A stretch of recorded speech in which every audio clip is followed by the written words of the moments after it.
Hello and welcome. Today, we're going to tackle something that, let's be honest, a lot of us have felt before: heartburn. We're going to get right into what it is, why it happens, and most importantly, how to keep our stomachs happy.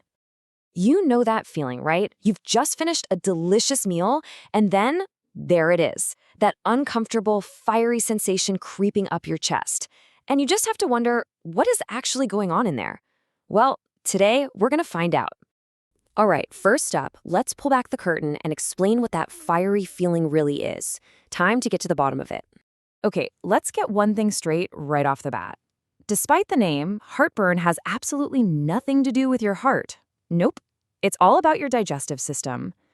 Think of it like this. Your stomach acid, which is super strong, is supposed to stay in your stomach. But sometimes it backs up into your esophagus. That's the tube food travels down. And that's what causes that burning feeling. So to really understand why this happens, we need to meet a very important, kind of unsung hero of your digestive system. Let's call it your body's personal gatekeeper. Normally, your food's journey is pretty straightforward. You chew, you swallow, and the food travels down the esophagus until it gets to a special little gate at the entrance to your stomach. The gate opens, food goes in, and that's that. A simple, one-way trip. And here it is, the star of our show, the Lower Esophageal Sphincter, or just LES for short. It's this little ring of muscle, and its job is so important. It acts like a one-way door.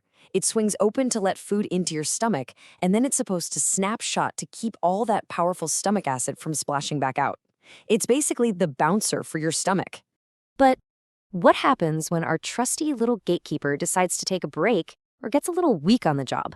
Well, that's where the trouble really starts.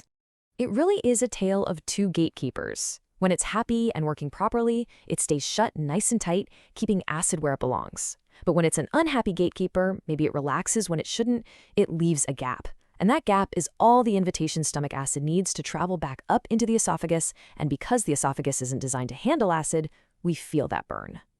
Now, if this whole unhappy gatekeeper situation is happening to you pretty regularly, we're talking more than a couple of times a week, doctors might call it GERD.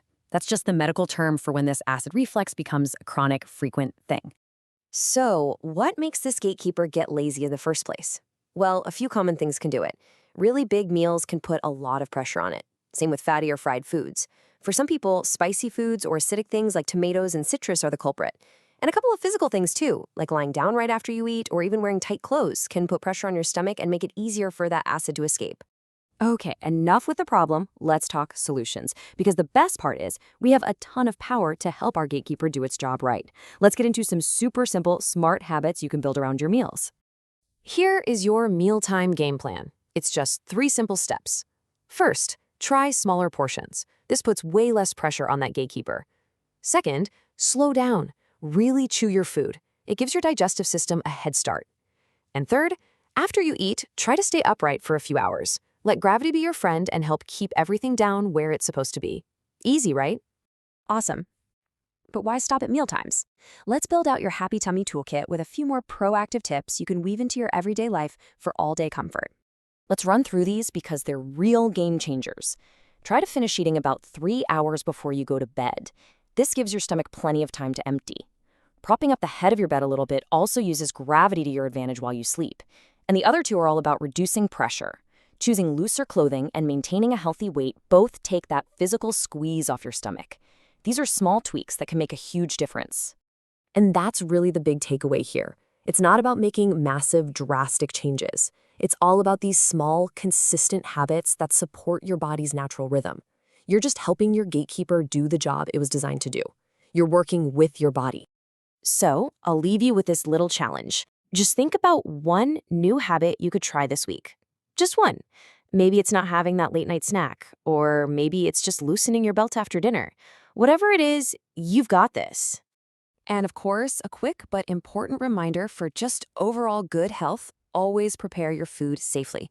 And if you want to learn more cool stuff like this, you can always check out healthtalk.org. Thanks so much for joining me today.